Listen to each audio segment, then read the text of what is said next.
Welcome to the Real Estate Marketing Podcast. My name is Jerome Lewis. I'm your host for today.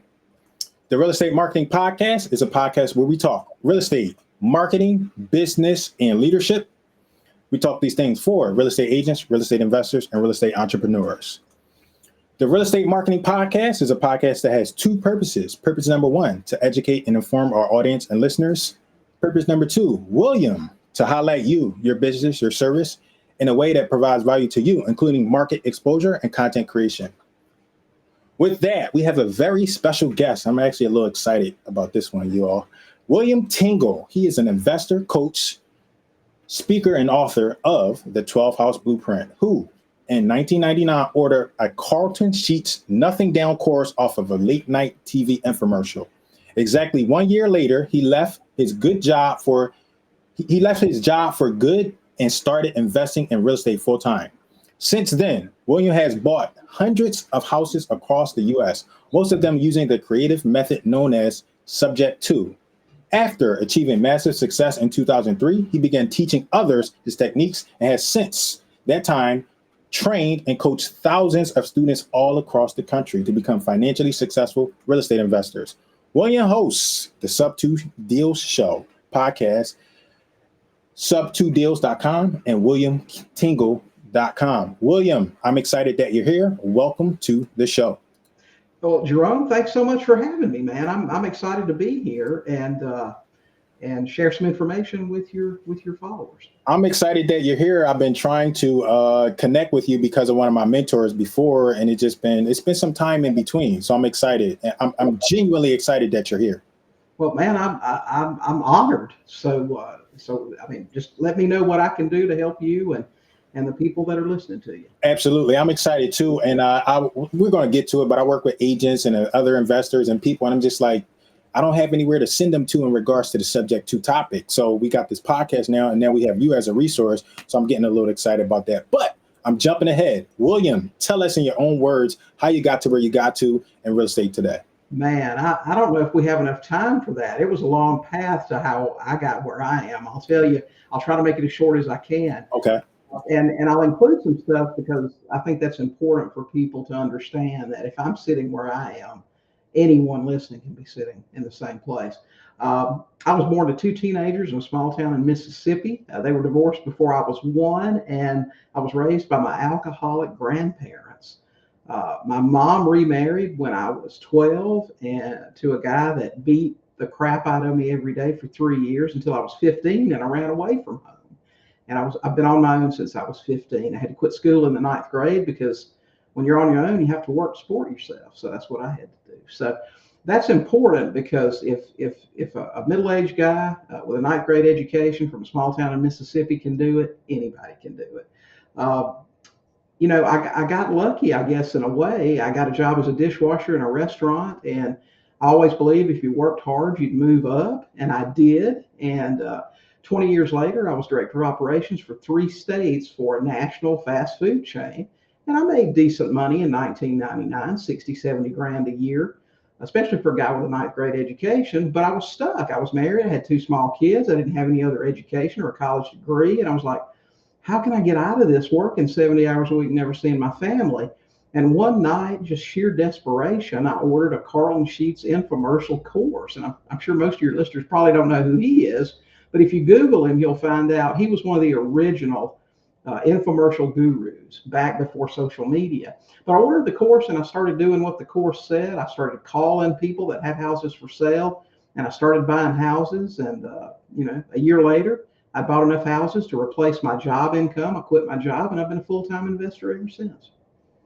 William, thank you for sharing that. And I do know who Carlton Sheets is because I'm so entrenched and ingrained in learning everything that I can. I actually have his book up here, the world's greatest wealth builder. Mm-hmm. However, something that jumped out to me, I thought you were playing a trick on me when you were explaining your bio. Like when I explain my bio, when I introduce people to me, I say I was raised by my alcoholic father. I was like, is William playing with me? I use the exact phrase and those exact words. And I'm just emphasizing that. So like what you're saying, people can understand the background, how it can propel you into the future and make you become successful. I think what I have found over the years, I just turned 63 last week, so I've lived a little while. But what I've learned over the years is people that are raised in bad situations, they either just fall into it or they decide they're going to be so far removed from it, it's just not going to be part of their life. And I'm very thankful that I made that decision to get out of that. So, We're thankful you made that decision too, because now you share knowledge and information with us that where other people can grow. So I'm looking forward to what we're going to talk about here today. I'm also a really big advocate on books. So you just recently published a book. I would love for you to tell us about that. And one thing that I love about your book and your concept, right, is because people get overrun with information and strategy and things to do. And I don't know, I'm just guessing because I haven't read the entire book yet, right? I have it on Kindle, and William's going to send me a signed copy, y'all. I'm putting him on the spot a little bit. But the name of your title is called The 12 House Blueprint. Why is it called that? It's the 12 House Blueprint, I'll tell you. And that came from my first 10 years or so as a real estate investor. I was really a jack of all trades. We did some rentals, we did some lease options, we did some seller financing, we did some rehabs. I marketed like crazy. And when a lead came in, I plugged it into the pigeonhole where it went. And so I had some circumstances happen to me in 2010. I got a divorce, and I'll tell you, coming through the market crash wasn't anything compared to the divorce. It was horrible. It lasted for a couple of years, and I ultimately wound up moving out of the country. I was emotionally just destroyed. And I had some time on my hands, so I started thinking about what I had liked about real estate investing, what I didn't like, and I put together what I felt like was the perfect recipe for, like for example, I don't like landlording. I don't have the temperament for it, but I wanted cash flow. Cash flow is important. It's, wholesaling pays good, but it's a high paid job. You got to constantly be hustling, and if you decide you want to take a 6-month trip, the money stops coming in. Well, with cash flow, it doesn't. But the 12 House Blueprint is all about a simple formula for buying just one house a month. And you're absolutely right. People get so caught up in so much information and so much, you got to hustle, you got to grind. You don't have to.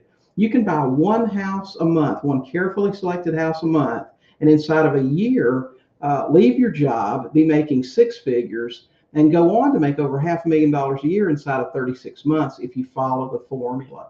You don't need banks. You don't need a lot of money to do it. It's all buying subject to and selling with seller financing. So there are no tenants, no rehabs, nothing that you have to do like that. I'm sorry, I leave my phone on because when sellers call, they come to William's phone. But that's not a seller, so I'm not going to answer that one. That's okay. So you mentioned a few terms which I want to talk about a little bit later, like the concept, lease option, sub 2. But I want to get through some of the questions that we already have for you. So you kind of touched on how it works a little bit, where you like we only buy one house, and honestly, I wish I kind of knew about that a little bit later. One house is digestible, right? Versus go out there and beat the paint and do everything you can. Like you make it sound so simple. One house per month. That's 12 houses. We can all do that, and it's digestible.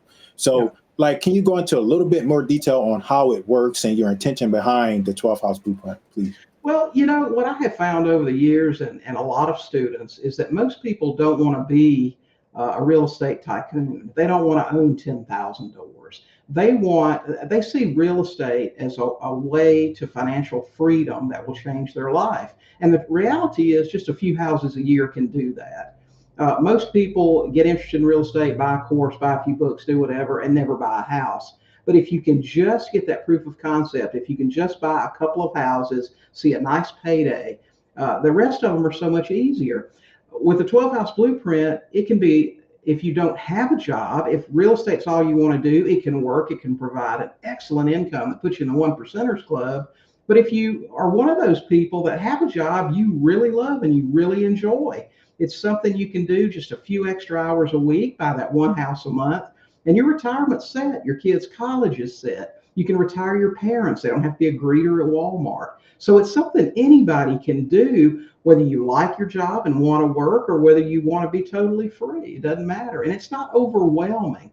The concept of buying 20 houses a month, like some of these people teach, especially these wholesalers, man, that is a constant grind. With one house a month, you don't need a team, okay? My wife and I run our business. We have one VA that does some stuff for us, very little. But that's it. So keep it small, keep it all. I love it. It's very simple. I love that concept, and you're right. Like I'm also a real estate agent, and I have a group of real estate agents, and they like, I want I want a listing appointment per day, and I'm like, man, that is like so overwhelming, like to do that. So like I keep my focus on like I just need to do one deal per month, and that's how I've broken it down for me. Just one. So you're right. Like that overwhelming of running, wholesaling, flip, it become extremely overwhelming. And I don't, similar to what you said, I don't want to be a tycoon. I want some financial freedom, and I want to move on. Like I don't want to be bogged down to my business. I like what you said. Keep it all. How did you say that? Keep it small, keep it all. Keep it small, keep it all. I love that. So thank you for sharing that. I'm trying to, the topics that we're talking about today, I'm trying to get through all our questions without expanding on the subject of subject to just yet, because I know you can drill down and niche down. So the next question that I have for you is how you make money with no houses. And if you have to go into detail on what subject to is, that's fine too. But that's the next question. People are like, how do you even be involved in a transaction or a situation where you purchase a house with no equity? How does that work? Well, it's really pretty simple. Let's say, for example, that Bob calls me from my marketing, and it could be radio, it could be cards we send out, it could be door knocking, whatever. Bob calls me, and he's got a house that he bought last year, and he paid full price for that house, and he didn't put much down. Maybe he used an FHA loan, but anyway, he bought a house last year for $300,000. He financed $300,000, and he currently owes just a little bit less than $300,000. Now, since last year, that house has gone up in value, though about $25,000, about 8 or 9%, which is pretty much the norm now. But he needs to get out of it. He's got a new job offer. It's across the country. He's got to move soon. He's called a couple of agents, but the agents, with their breakdown sheet, they said, well, Bob, if we get a quick offer for full price, you probably won't have to bring but about $5,000 to the closing table to sell your house. And Bob says, well, I need to sell it, but I don't have $5,000. What do I do? Well, when he calls me, I say, well, Bob, is your house in good condition? He said, yes, excellent. It's just like when we moved in it. I said, well, Bob, you owe what the house is worth. I can't make you a cash offer because it would be way below what you owe. But I tell you what, there may be a way we can buy it. What if I could start making the payments on that property and make them until I sell it at some point in the future? That's buying subject to. We get the deed to the property. We take over the payments on the existing financing. Bob gets to move across the country and take his new job. Now, I own this house that Bob bought last year. He's got a 3% interest rate mortgage, and his payments, PITI, principal, interest, taxes, and insurance, are about $1,500 a month. Now, I'm going to sell that house with seller financing for about market value, $325,000, $330,000. I'm going to look for 10% down from my buyer, so that's going to be $25,000 or $30,000. I'm going to put most of that money in my pocket because I didn't give Bob any money. All right, now I'm going to wrap Bob's note that I took over with a seller finance note to my new buyer, and I'm going to finance them at current market rates, which are 6.5% or 7%. Now that's going to make my buyer's payment about $2,100 or $2,200 a month. So you do the math. I'm paying $1,500 on Bob's note. My buyer's paying me $2,200, so I'm collecting $700 a month in cash flow. Now, when you do the numbers, I've got $25,000 to $30,000 in my pocket up front. I'm collecting $700 a month in cash flow until my buyer refinances me. Now that may be in a couple of years. He may run the full amortization of the loan. I don't know, but this is what I do know, Jerome. Every month when my buyer pays me and I pay the underlying mortgage, I'm putting $50, $100 a month in a savings account because my loan's paying down at 3% much faster than my buyer's loan is paying down at 7%. So I'm collecting a back end as we go along. So that's really how the 12 house blueprint works. We do about one of those a month. And at the end of the year, you can do the math on how much we're collecting. Okay, thank you for answering that. And so we did talk about subject to somewhat in a little bit, but I want to ask you now directly, like, what is subject to? And I remember watching, because I know what the phrase is. I remember seeing something recently. I watched like a webinar. When I was researching you, your webinar came up too on Advanta. And I was watching a number, and subject to could be anything. So normally subject to is a shortcut for, so explain it to us what subject to means. Buying subject to can mean a lot of things. For us in the creative finance real estate world, it means buying something.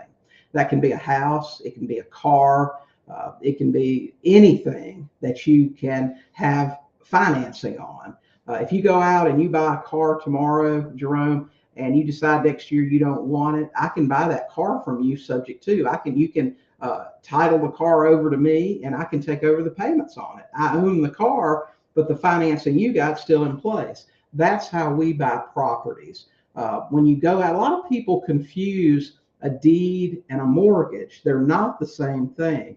The deed conveys ownership. The mortgage is a security instrument that ties that property to a promise that that homeowner made to pay the bank. If the homeowner fails to pay the bank takes the property back as security. So in the example I gave earlier, when Bob called me, Bob is going to deed me his property. He's going to give me ownership, but he's going to say, yes, William, you just take over the payments on the mortgage that I qualified for, that I put money into, that I had to sweat to get. And that's what we do. Thank you, sir. So there is, I want to take a quick break. we're going into detail. We're talking about some of this stuff, but you already have a book where you go much deeper. You tell stories, you share examples. So I would like to take a break, and I want you to tell our audience where they can purchase a copy of your book. You bet. Okay. So the best place to get that is to go to our website, and that's 12houseblueprintbook.com. That's the number 12houseblueprintbook.com. We got a ton of bonuses for you and stuff that we're going to give you for buying it. You can also buy it on Amazon if you'd like. We have it there in paperback and Kindle version if you'd like there too.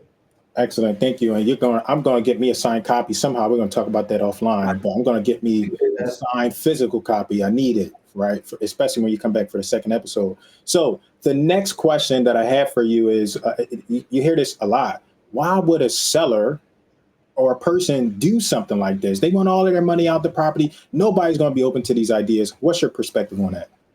I'll tell you, after doing this for 26 years, Jerome, I've met a lot of sellers in a lot of different situations. And that's people with bad credit and foreclosure, getting a divorce, and all kind of pressure situations. We bought a house last year from a lady here in Northwest Arkansas. This lady had an 800 credit score. She wanted references from us and other things, but now she had a strong motivation. Living up here in Northwest Arkansas, we're about 4 hours away from Little Rock, where the University Hospital is. If you're going to have any type of organ transplant or anything major like that, you have to do it at this hospital. Now, she needed a liver transplant, and they'd already called her once, but you have to be there within the hour. And of course, she couldn't make it, so they moved her down the list. So she had a strong motivation for living much closer to the hospital. That lady deeded us her property, and we took over the payments on it. She wasn't in financial distress. She didn't have bad credit. She had another motivating factor. We've also had a lot of people that have deeded us their property or let us buy their property because they're in foreclosure. They don't have the money to reinstate. Or we bought a house 2 months ago from a girl who had moved out of the house. It had a ton of equity, but she had had a bad marriage there. It had a lot of negative memories. She had bought a new home with her mom. She lived with her mom. She said, I don't want that house at all. And we said, you don't want anything out of this? She said, I just don't want to have a foreclosure. You can have it. We bought that house. We took over the payments on it, and we flipped it. We made $65,000 in 2 weeks, but she just gave it away. So it really depends on the seller and their motivation. And part 2 of that is how you present what you're doing. If I go into a meeting with a seller and I try to make it really complicated sounding and go into great detail about subject to and what it is and blah, blah, blah, sellers get confused because they don't understand. But if I listen to their story and I know this will work, and I just say, Mr. Seller, I hear what you're saying. You really need to get rid of this property. You can't afford it anymore. You need moving money, and you'd be out of here. What if I could write you that check for $3,000 that you need and just start making the payments on the property until I can sell it in the future? Would that work for you? Now, that's a lot simpler. It really cuts to the chase. And most of the time, when I say that, the seller says, sure, if you can do that, let's do it. So it's just that simple. Thank you for that answer. Now, so you've answered that question. The next question, people, or the next statement they make, isn't this not legal? Isn't this illegal to do this? What's your perspective on that? That is so funny because most of the people that tell me it's illegal, and I've always had people tell me this since the very beginning, most of the people that tell me it's illegal are attorneys or real estate agents. It's really funny because most sellers have no idea. If you present it very confidently and say, listen, we can do this, most sellers are going to say, okay, if it's something that they're willing to do.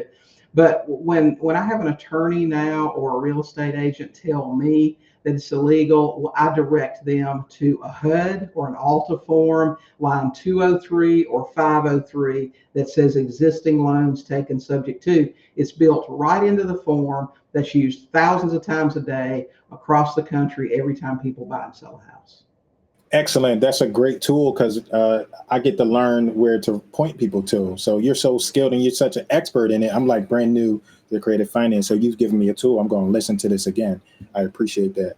So subject to deals, like this is we talk real estate, we talk marketing. So I kind of saved this question for a little bit later because I want to know, where do you find subject to deals? Where do you find situations like this where you can purchase these properties?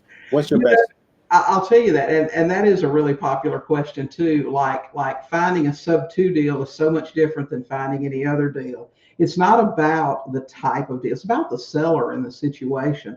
And I've done a million things over the years for marketing. I mean, I've used bandit signs like crazy. I've done magnetics on my cars. I've done mailers. I've done flyers.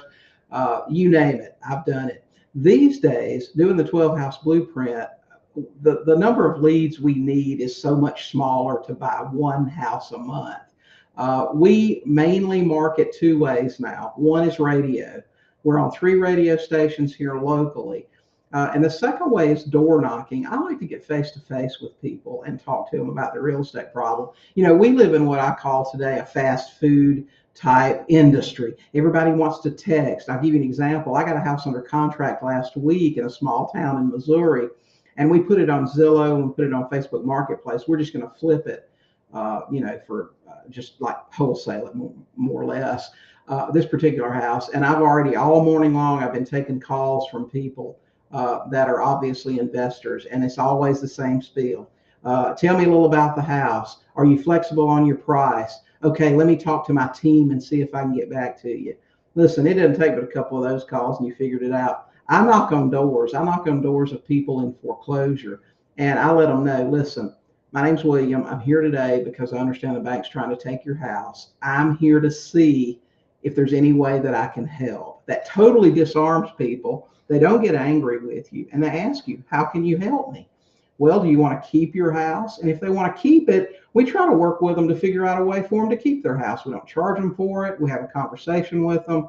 But if they can't keep their house, if their situation hasn't been corrected, if they still aren't working, or whatever the case may be, then we go into how we can help them by purchasing their home. But we do primarily 2 ways of marketing right now, and that's door knocking and radio. I cheated a little bit. So I told you earlier, right? That's what I was doing. I was a little distracted. I've read that already. So I know a little bit. I have it on Kindle. That's why I'm so excited to get the actual physical copy so I can add it to my bookshelf. But I kind of knew that answer. So I'm glad you shared that with us. Next, William, you have a podcast. I would love for you to promote and talk about your podcast so people can learn further, hear some of your stories, examples on that podcast. Please talk about it. My podcast is so funny.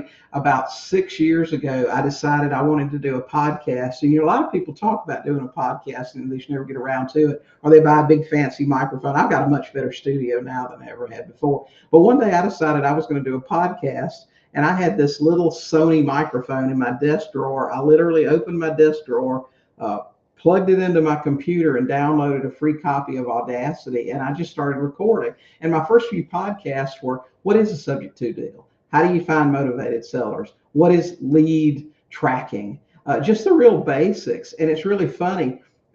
We didn't do a bunch of editing. There's some ums and ahs in it. It's not professionally done like your podcast is today, or even ours is done today. But those were some of the best podcasts ever. But we do have a podcast. It focuses on creative finance, subject to. Occasionally we talk about related things. It's not all subject to. But we're coming up on 200 episodes now. I haven't been as consistent as I should be because I'm busy buying houses a lot of times and traveling and doing some other stuff. But we've had some really good guests. I think it's some good quality content, and we enjoy doing it. And where do we learn? How could we access the podcast? You can go to sub2tv.com. That's SUB, the number 2, TV.com, and you can look at our video version of the podcast like we're doing today, or you can go to Apple and search for the Sub 2 Deal Show, or Google Podcast, or Stitcher, or any of those other guys. We're pretty much everywhere now. Thank you for sharing that. So I accept your compliment that my podcast is professional.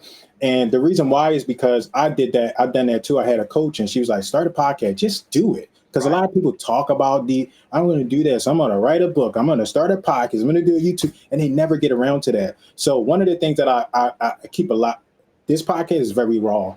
Keep a lot of ums, ahs. We don't edit. And part of the reason why we do that is because we want to be authentic and we want to stand out a little bit. What you mentioned a little bit earlier, like the fast food society. I just want people to know that it's real here. So I accept that compliment. I appreciate that. I agree. It's important to keep it real. I mean, there's so much fake out there right now. And if you're really out there, you're really doing deals. I mean, it doesn't. I mean, I follow a marketer. I don't know. This guy, he said, I like his approach to things. He said, if you want to impress people, make it sound complicated. If you want to help them, keep it simple. So that's what I try to do. And remember, I don't have a ninth grade education, so I have to keep it simple. I agree with that. And I have I told you earlier, I deal with agents often. And that comment you made earlier is either attorneys or the agents. I really haven't heard that from anybody else outside of the attorney and the agents when they say this is illegal. Yeah. So I'm going to listen. I'm going to subscribe to your podcast, listen to this stuff, and just to be able to point to that line, those things you said is really helpful. So we do prospecting. These agents, we reach out and we do lead generation. That's our form of lead generation. You mentioned door knocking and radio. We have a version where we do prospecting. We make calls to people. And what I've noticed is the more complicated you sound, the more likely the seller is to say no. You got to keep it simple. That's right. Because, it's well known. A confused mind says no. If they can't understand what you're talking about, they're probably not going to go for it. It's interesting. You're an agent. You talk about agents a lot.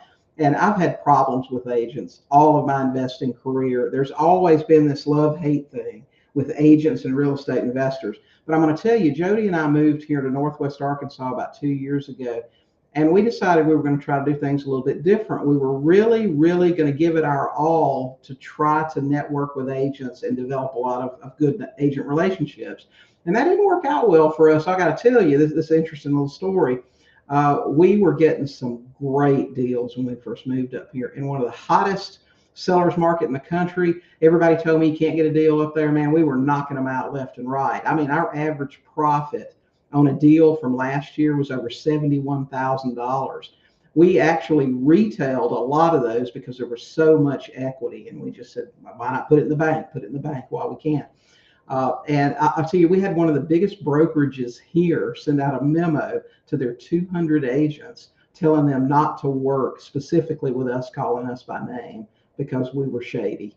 It was amazing. I've been doing this for 26 years, and I like to think that I have a pretty good reputation for being very transparent and ethical. But when we would sign a contract with a seller, we would get a limited power of attorney from them, giving us specific authority to list and sell that house, and a special form that we made where we went into great detail. They understood we were investors. They understood we were buying and going to sell for a higher price.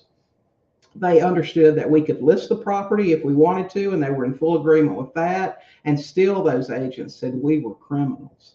We went so far. After they sent out that memo, we didn't have any agents to work with to list. We met with this one couple who seemed excited at the prospect of working with us, but then they talked to the NAR attorney who told them not to. And I said, well, what if I've already got the deed to the property? That seems to be the problem. I don't have the deeds yet. If I've got the deed, can you list then? And they said, well, let me look at the deed. And we prepare our own deeds. They said they couldn't list for us if we prepared our own deed. Can you believe that? I was shocked, man. I couldn't believe it. I can't believe it. I can believe it, but I don't have nearly as as much experience as you do, but based on my conversations, the conversations that I have with them and how resistant they are to the concept, I just try not to even have that conversation with certain people if I don't see that they're open-minded to it.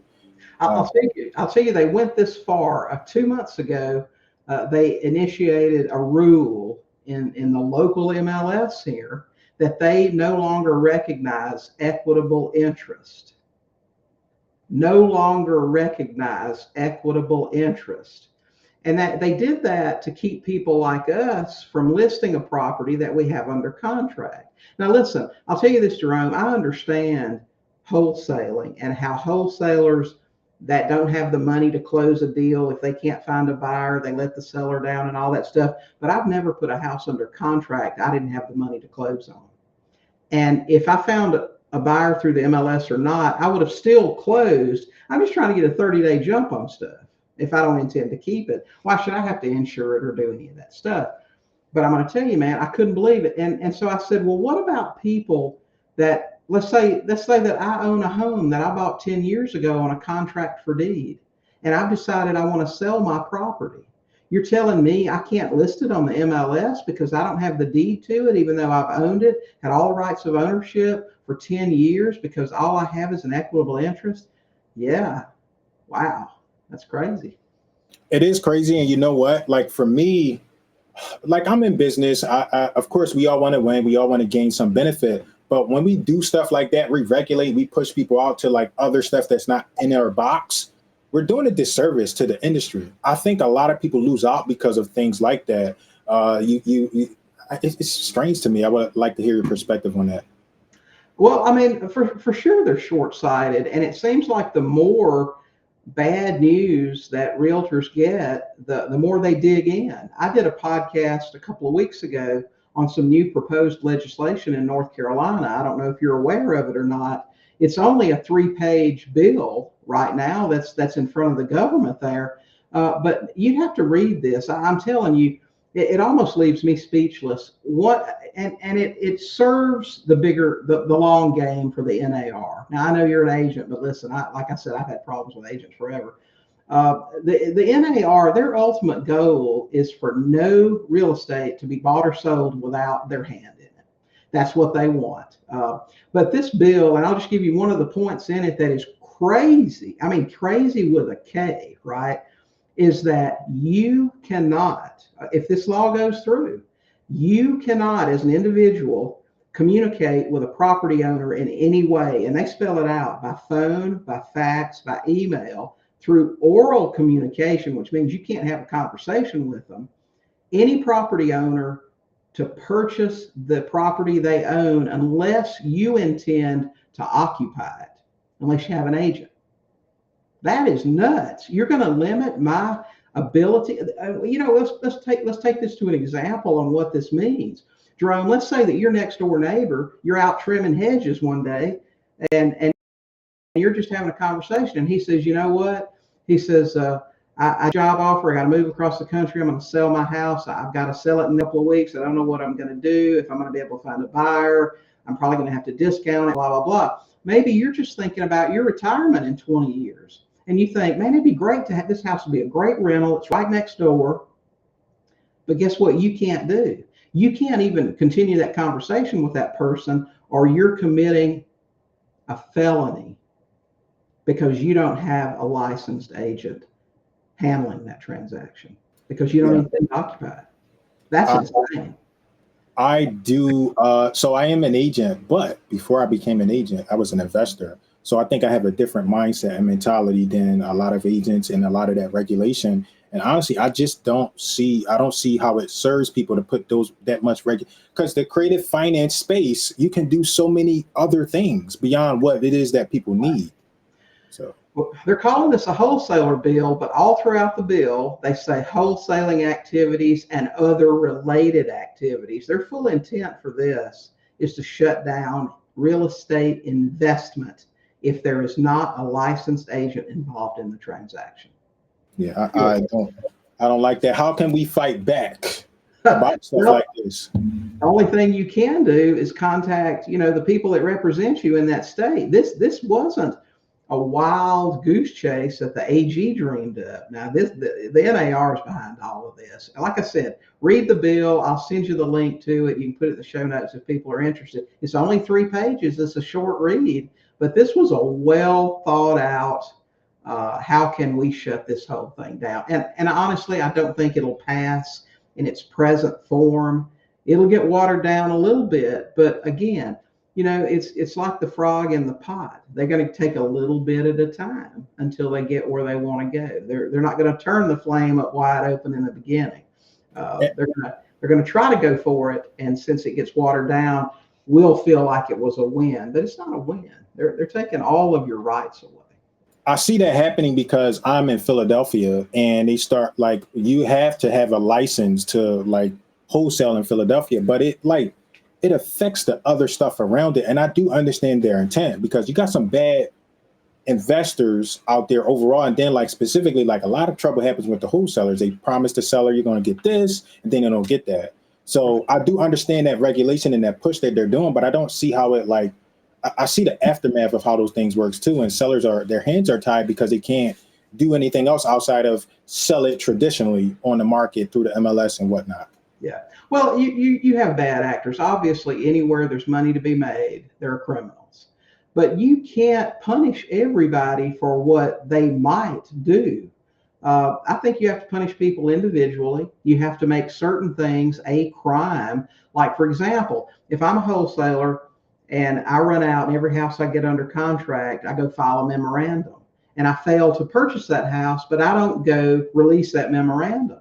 That should be a heavily fined, possibly criminal action, and it would stop. Okay. But that's how you solve that problem. But I think that personally, I think the NAR sees this as an opportunity to stop people from transacting without an agent, which I don't, they're the largest lobbyist in Washington. They spent $86 million last year influencing politicians. So I don't know.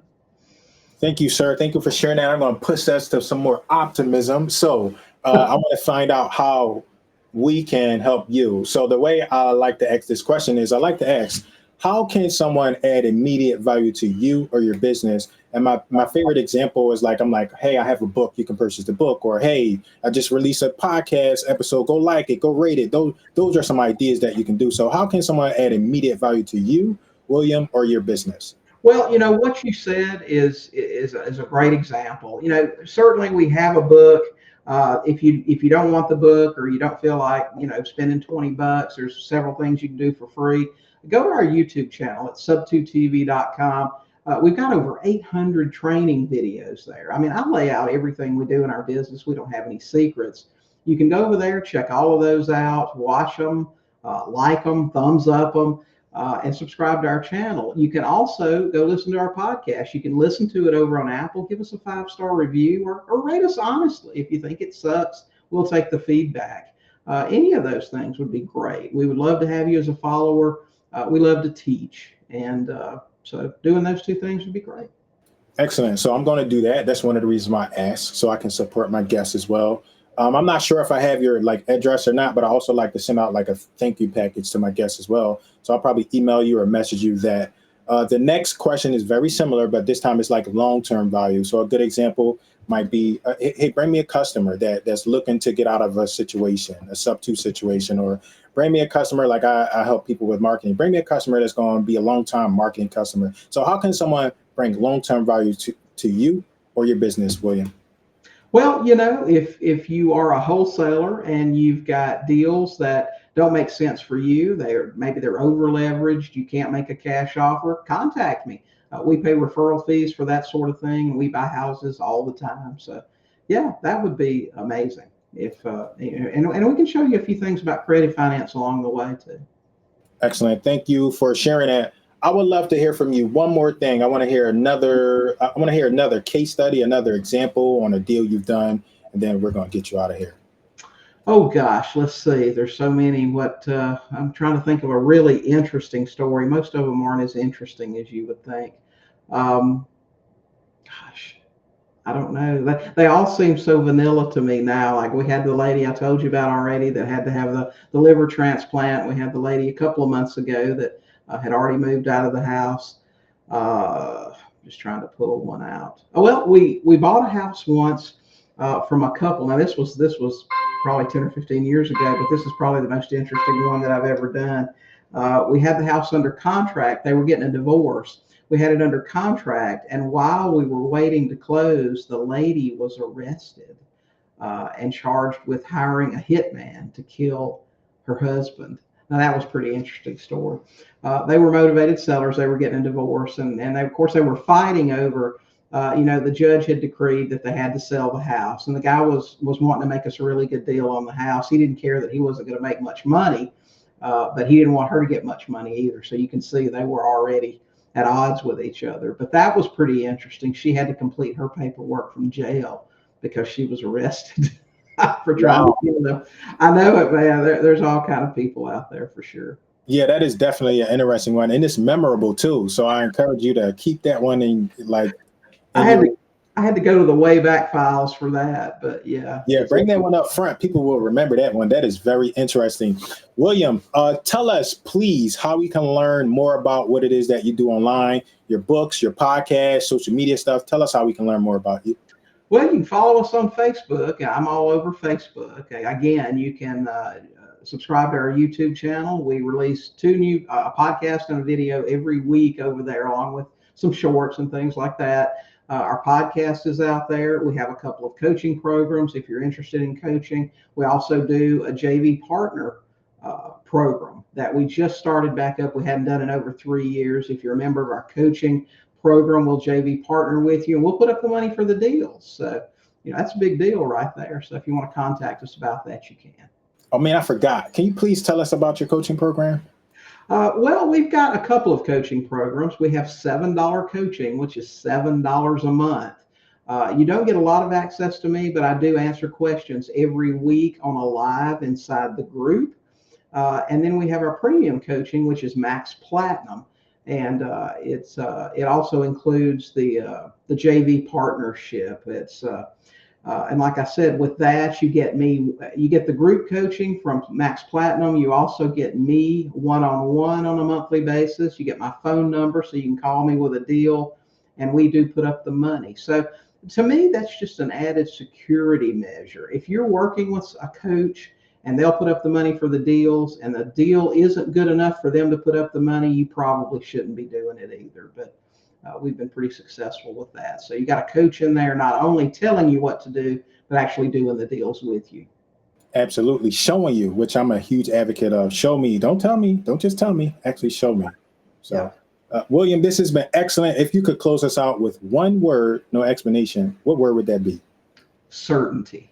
Certainty. William, this has been excellent. Thank you so much for your time today. I was really excited to have you here. Thank you. You did not disappoint.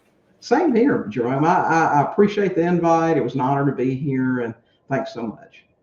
Thank you, sir.